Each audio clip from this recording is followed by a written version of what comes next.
तो दोस्तों, कैसे हैं आप? उम्मीद है अच्छे ही होंगे।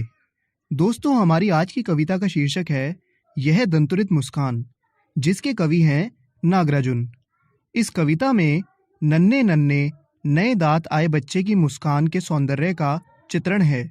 छोटे बच्चे की मनोहारी मुस्कान देखकर कवि के मन में जो भाव उमड़ते हैं, उन्हें इस कविता में अनेक तरीके से प्रकट किया गया है। तो आइए दोस्तों, शुरू करते हैं। तुम्हारी ये दंतरित मुस्कान मृतक में भी डाल देगी जान। धूली धूसर तुम्हारे ये गात, छोड़कर तालाब मेरी झोपड़ी में खिल रहे जलजात। अर्थात कवि छोटे बच्चे को संबोधित करते हुए कहता है कि तुम्हारे नन्हे नन्हे नए दांतों के साथ तुम्हारी ये मुस्कान मरे हुए व्यक्ति में भी जान डालेगी। अर्थात तुम्हारे दांतों के सौंदर्य से युक्त तुम्हारी ये मुस्कान जीवन का संदेश देती है। धूल से लिपटे हुए तुम्हारे इस शरीर को देखकर ऐसा लग रहा है जैसे तालाब को छोड़कर मेरी झोपड़ी में कमल के फूल खिल रहे हैं। आगे कवि कहता है, परस पाकर तुम्हारा ही प्राण, पिघलकर जल बन गया होगा कठिन पाषाण।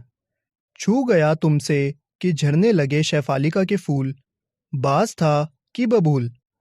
अर्थात तुम्हारे ही प्राणों का स्पर्श पाकर कठोर पत्थर भी पिघलकर पानी बन गया होगा। बांस या बबूल का पेड़ तुमसे छू गया होगा तो उससे भी शैफालिका के फूल झड़ने लग गए। आइए दोस्तों, अब हम पैराग्राफ नंबर 2 की ओर बढ़ते हैं। तुम मुझे पाए नहीं पहचान, देखते ही रहोगे अनिमेष, थक गए हो आंख लूं मैं फेर। अर्थात कवि बालक से कह रहा है, क्या तुम मुझे पहचान नहीं पाए? तुम बिना पलक झपकाए लगातार देखते ही रहोगे? क्या तुम थक गए हो? क्या मैं तुम्हारी ओर से आंखें फेर लूं? दोस्तों, यहाँ पर कवि का कहने का मतलब यह है कि कवि को बालक पहली बार देख रहा है, इसलिए वह उसे पहचान नहीं पा रहा है। वह लगातार बिना पलक झपकाए कवि को देखता जा रहा है।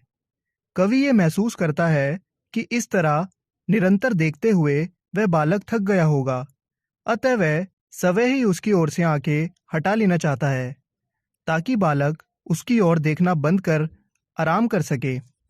आगे कवि कहता है, क्या हुआ यदि हो सके परिचित ना पहली बार, यदि तुम्हारी माँ ना माध्यम बनी होती आज, मैं ना सकता देख मैं ना पाता जान तुम्हारी यह दंतुरित मुस्कान।